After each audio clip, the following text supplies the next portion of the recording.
Hey, and welcome to BluesTech today, everybody.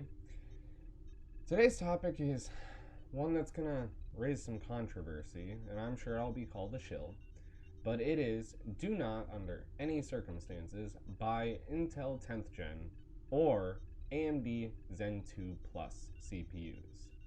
With AMD's Zen 3 architecture releasing later this year, all the current hype about the Intel 10th Gen CPUs might be very well put to rest. In my mind, Zen 2 Plus and Intel 10th Gen are both D.O.A, dead on arrival. I say this because AMD released Zen 2 Plus as a stopgap measure to retain market share, because they knew that Intel's 10th Gen processors were coming out. Zen 2 Plus was released solely, in my opinion, as a false flag. Intel recently released their new platform of 10th Gen CPUs, which are still pretty much geriatric because they're still using the 14 nanometer processing node. While the new 10th Gen Intel chips are an improvement over the last generation with respect to thermals and performance, the TLDR here is that they are made on a frankly antiquated architecture and will suffer when compared to the new Zen 3 chips coming out from AMD later this year. You can see in this chart right up here that Intel has been on the 14 nanometer processing node since the Broadwell architecture. Now, that was back in 2014.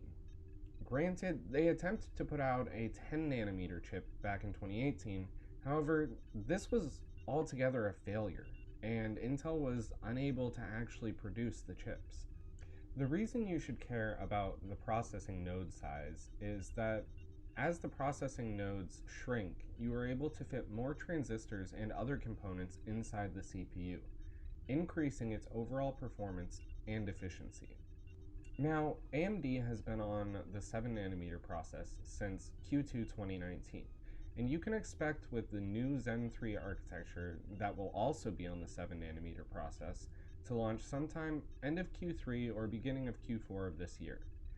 AMD recently reversed their decision to not have the older B450 motherboards support these new CPUs, meaning that if you currently have a B450 or higher motherboard, all you need is a BIOS flash, and you'll be in business for a good and easy upgrade when Zen 3 comes out.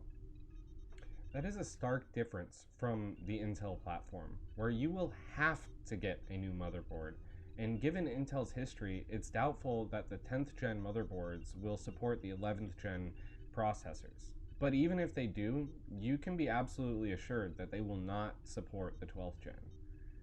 You can also expect that the pricing will be nearly the same as when Zen 2 CPUs launched, which will make them cheaper across the board than the Intel 10th Gen chips. The real TLDR here is, if you want to build a brand new computer this year with top-end specs, I would highly recommend that you wait until the August or October launch window for Zen 3. Even if, and I strongly have to say if, the 10th gen Intel CPUs stack up to be faster than the Zen 3 CPUs, the Intel prices at that point will drop so that they will be able to be competitive and stay competitive with the AMD market price. Hey guys, thanks for joining us today on BluesTech. And remember, these are just my thoughts and my speculations, so please let me know what yours are down in the comments section below. And don't forget to like and subscribe if you want more content. Thanks, have a great day. Oh, and one last thing before I go. If you're interested in retro gaming, please give my brother's channel a chance and go find him at SuperJeremyWorld. Thanks and have a great day.